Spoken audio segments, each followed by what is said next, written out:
Hello. I'm kind of excited to be sharing this next section with you. So this is presentation 1A. I decided to separate the first module into two different components. So now we're going to get talking about occupations. This is getting into the nitty gritty now of what occupational therapy is really about. So let's get started. So occupations, we talked about this a little bit in module 1, and we talked about that sometimes people think of it as a job. But when you think about occupation, it's basically something that we do as humans that occupies time. This is shaped by our personal interest, our desires, our values. It has some sense of personal meaning to us. And the individual who is engaged in the occupation experiences it much like nobody else can experience it. So think about something that you really enjoy doing, and maybe a friend of yours doesn't, or a family member does not enjoy doing that. It's because we interpret these experiences that occupy our time very differently. We may enjoy the feeling that we get out of engaging in the activity. We may enjoy the sensory component, such as the smells or the sights or the feelings of touch or being involved with somebody else. Those are what make our experiences very special. So let's take some time and talk about the areas of occupation. I'm going to take a minute and we're going to refer back to the occupational therapy or the OT practice framework. So let me pull this up. Okay. So when we get into occupations, we are actually going to start talking. So this is going to be S19 is where we start. So if you want to get your book out, you can certainly do that. But the first category that we're going to talk about is activities of daily living. As you see here, all of these components are part of those activities of daily living. We're going to talk more specifically. Then we get into IADLs, which is instrumental activities of daily living. Then we get into rest and sleep. And as you see, there's subcategories under that as well. Education, work, play, leisure, and social participation. So we're going to be talking more about this as we go on today. Okay. So when we talk about activities of daily living, there are things such as eating that also includes swallowing and feeding, bathing and showering, dressing, transferring, not just transferring our body from one place to another, but transferring an object even from one place to another. It looks at toileting and the components that are involved with toileting and toilet hygiene. And it also looks at mobility, or such as walking around.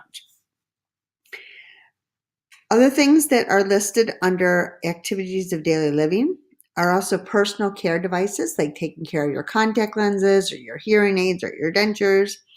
Personal hygiene and grooming, such as shaving or combing your hair, and sexual activity. These are all encompassing for ADLs.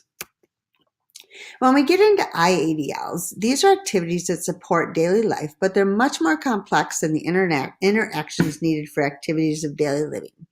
They often involve another person, another being, another something or other.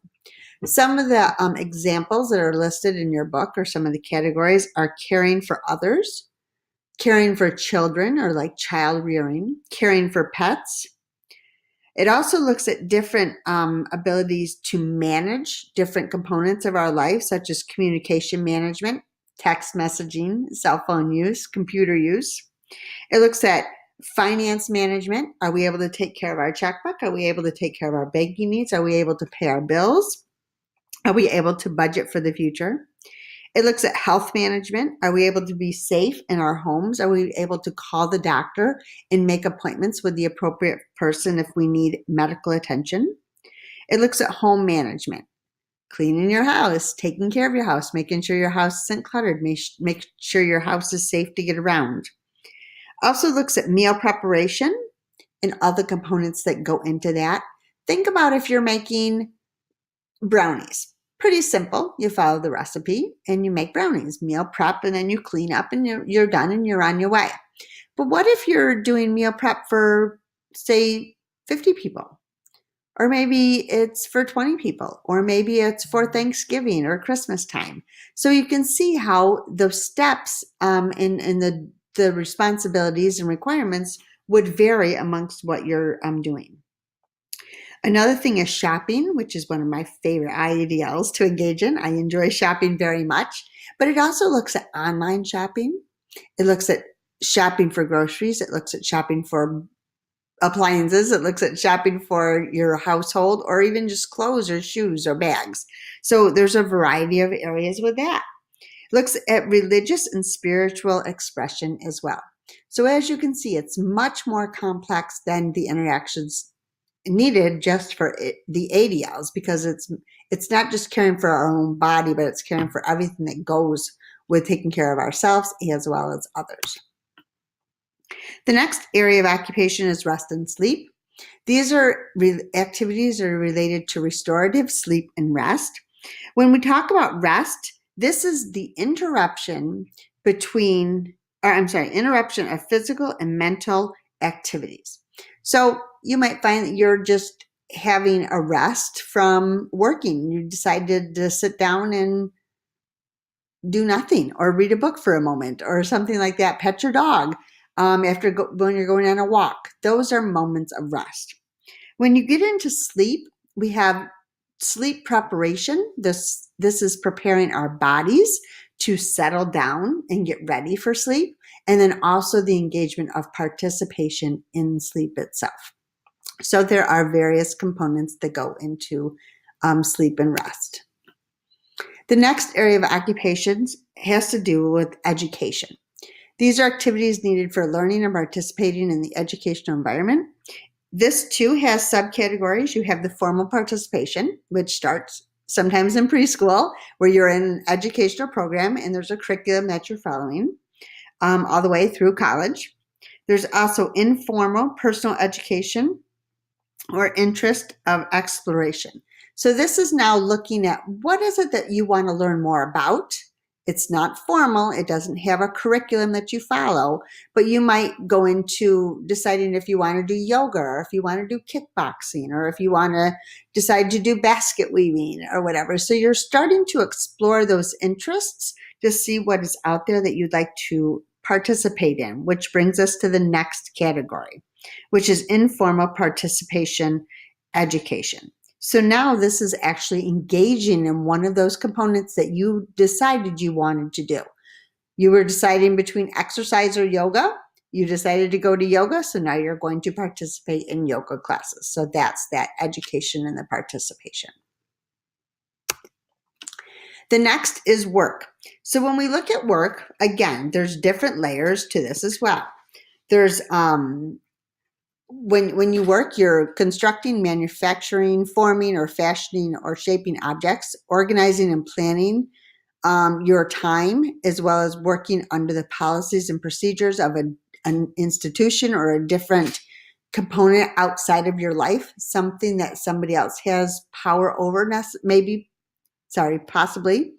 And it can be with or without financial gain. So the areas that are here are employment, interest, and pursuits. This is when you are looking for a job. What is it that you want to get out of the job? What kind of environment do you want to work with? What population do you want to work with? The second category of that is now seeking and acquiring that job. The next level is a job performance. This is how well you do your job, how well you're able to engage and participate in the expectations that are required of you during your job. The next area is retirement preparation and adjusting to retirement, which is very hard. You guys are in the early stages of your work career, but you figure once you get into a job and you're working there for years or decades, now all of a sudden it's time to think about retiring. You lose that sense of identity. You lose that sense of purpose. And that's an adjustment period that individuals have to deal with. That's why we have this as a category under this area. The next two are volunteer exploration and volunteer participation. This is also work. You're engaging in something that is outside of the realm of what is your responsibilities. You're working and following the rules of another agency or another person, but you're not getting paid for it. So the first part of this is seeking and identifying what areas you want to volunteer with, and then also participating in that volunteer experience. The next categories are under 2, so it's actually looking at play and leisure. It's listed together under 1, but I have 2 slides for it. When we look at play, this is spontaneous or organized activities that provide enjoyment, entertainment, or amusement and diversion. There tends to be a beginning and an end to this, not always, but it tends to be multifaceted. When you get into leisure activities, these are non-obligatory activities that are motivating and engaged in a time when one is not required to engage activities such as work, rest, or self-care. So going back to play, often we think of play with children. Okay, children's primary occupation is play. They learn a lot about themselves and motor skills through the use of play. But this is, they're organizing in something. Maybe it's a kickball game, or maybe it's pretend play. Maybe they're playing school. So it's something that's organized. They're enjoying themselves. They're learning from it. It can be spontaneous or it could be organized. When you get into leisure, this is something that people just do when there's no obligation to start or stop. So here, there's a gentleman playing golf. Now, if he was playing a game of golf, that would actually be play, because he would be going through and going through all 18 holes. He has to follow those rules. He's following along with that sequence. If he's just out hitting golf balls with a golf club, then that would be more of a leisure activity. There is no start, there is no end. He can participate for as long as an individual would like to. That's the difference between these two. The last one is social participation. So now what happens here is we're interweaving the occupations that we have with that we engage in with our community, with family events, with peers, with families, and this supports social interdependency. So independence means that we do things on our own, but interdependency means that we do stuff with another person. That's where that social engagement or social participation comes in together. You can do social participation if you're playing in a game like dodgeball, kickball, volleyball. You have that sense of social participation. You can do this during holidays.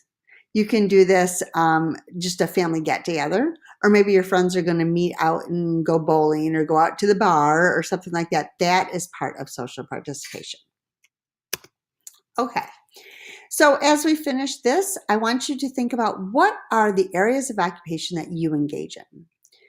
The next presentation is going to be going through some case studies and identifying what areas of occupation the individuals are engaging in.